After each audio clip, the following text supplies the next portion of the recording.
Are we gonna do this? I think we should do it. So this was an idea from somebody at our lunch table. Suggested this. This was actually a topic of discussion beforehand, wasn't it? Right, and then she said we should discuss this on the podcast. So, I guess a little backstory. In middle school, I made a comment that was inappropriate to my music teacher, but I didn't realize it was inappropriate. Or in elementary school. Did I say elementary school or middle school? Whatever. Anyway. Ew. God. 5th grade, she was talking about how her great-grandmother was a slave and her great-grandfather was her owner. So I was like, wait a minute, hold on, that doesn't make any sense. Were they married? And she's like, no, they weren't married. So I didn't understand like where babies come from. So she, said like, oh, no, they weren't married. But, he was the father. And I'm like, well, how did they do it then? And by do it, I didn't mean like do it like have sex. I meant do it like have a baby. And she's like, let's move on. Well, then she called my mom and told her that I was asking questions. So my parents were not man enough to sit me down and tell me the ins and outs of the entire dealio themselves. So they sent me to this program at church. Both your mother and father were not man enough. Right. And they sent me to this church, and it was this program invented by this guy named James H. Ritchie Jr., who is a doctor of education. And the program was called Created by God, about human sexuality for older girls and boys. So older, like as in like not quite a teenager, I guess, but like, still like not like 5 or 6. The age of readiness. So, as per this suggestion, we have the book here, which is the front cover is a very racially diverse group of kids standing around in a circle looking up at the camera. And I guess, how are we going to do this? Are we going to read some excerpts? I think we should, and the pronunciation is kind of... Yeah, it tells you how to pronounce. So, the first, they had the parents all come the night before, and, like, they sat them down, and they were like, this is what this program is about, Just in case you're curious, this isn't just some fun church thing. This is, about doing the dirty. This is at First United Methodist Church, and, downtown. So, they had the parents write a note in the front of the book for their child. So mine says, Jack, be a good guy and pay attention. Love, Dad. So it's almost like foreshadowing to your life. Right? Oh my god.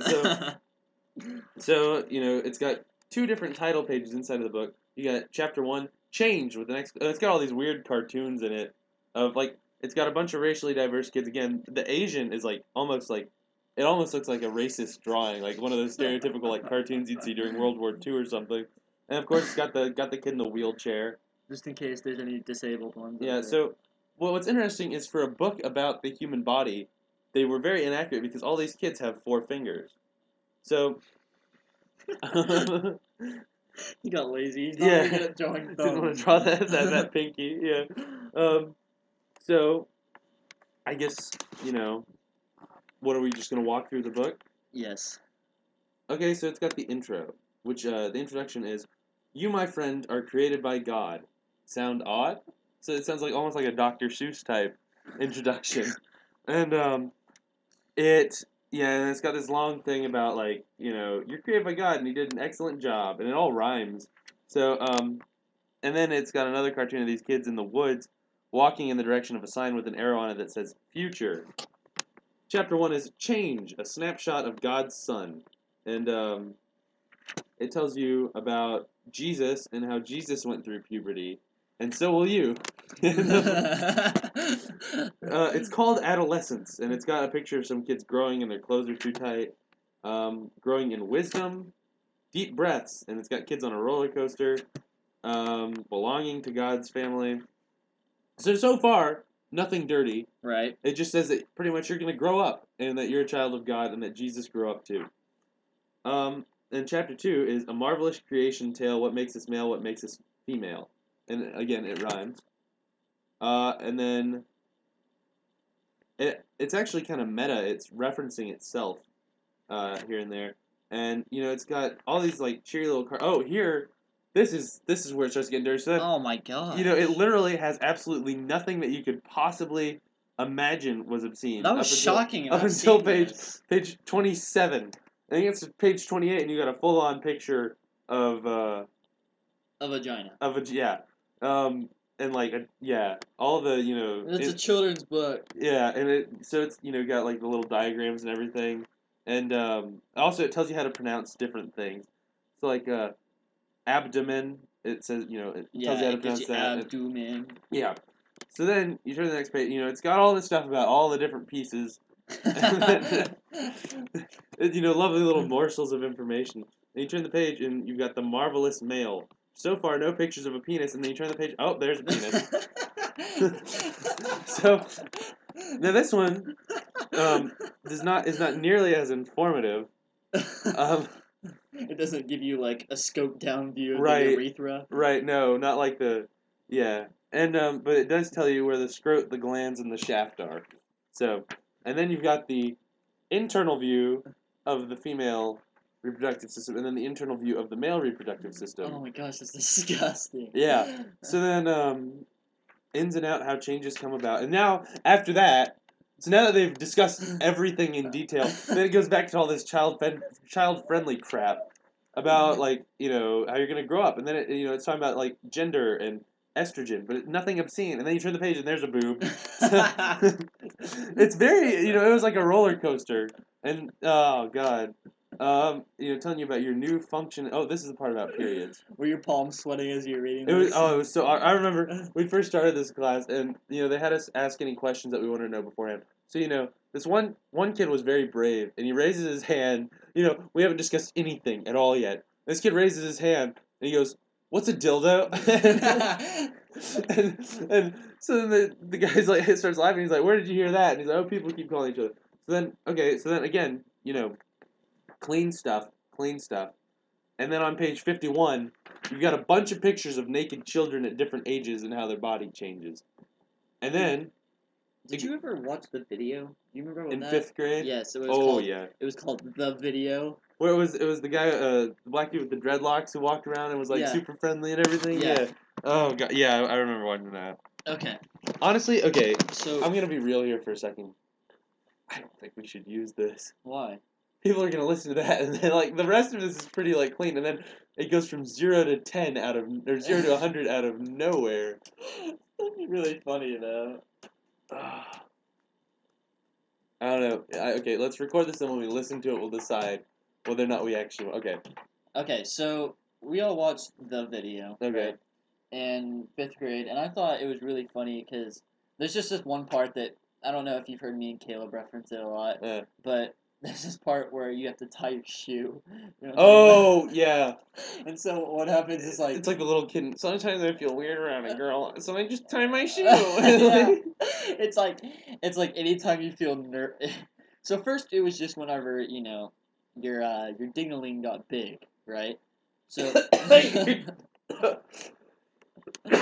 Oh, at first that's all it was for, oh yeah. Whenever that happened, tie your shoe. But then they started using it for other means. So like whenever you start become nervous around a girl or nervous talking to an adult, just tie your shoe.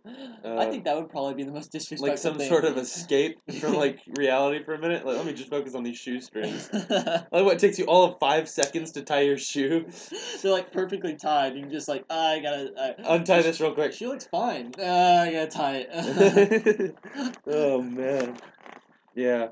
I think the worst like educational experience I've ever had though was in oh god, it's a whole story. Um in the summer after 5th grade, so, when you graduate elementary school you can join Boy Scouts.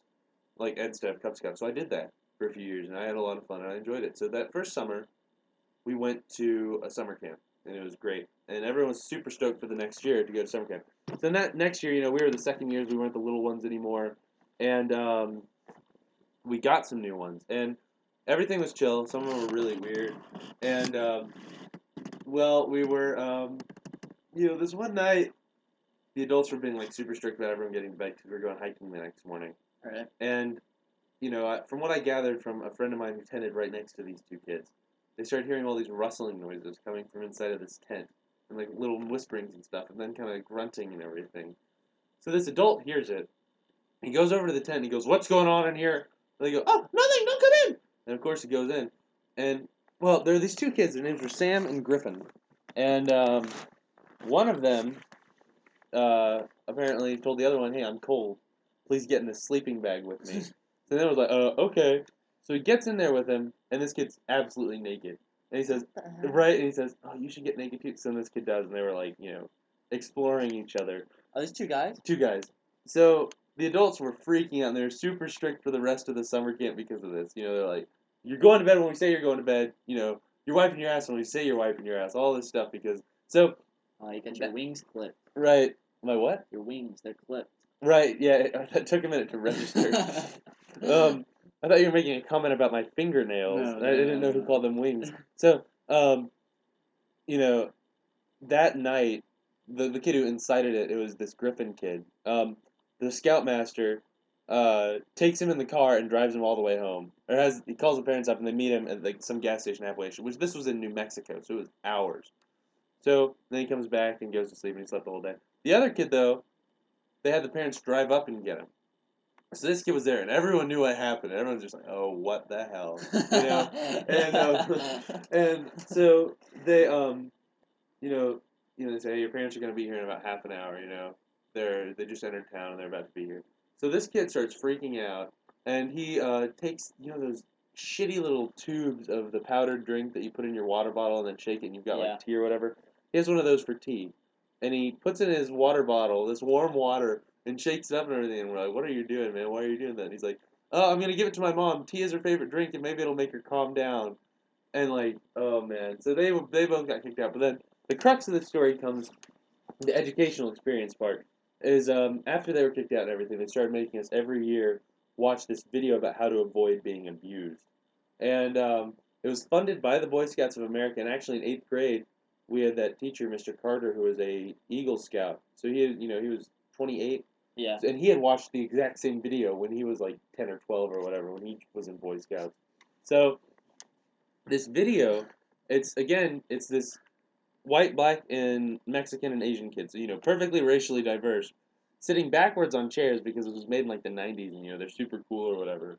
And they, they talk to you and they show you these different videos. There was one of them where it was the one that really stuck with me was this kid gets to stay with his Uncle Joe, right?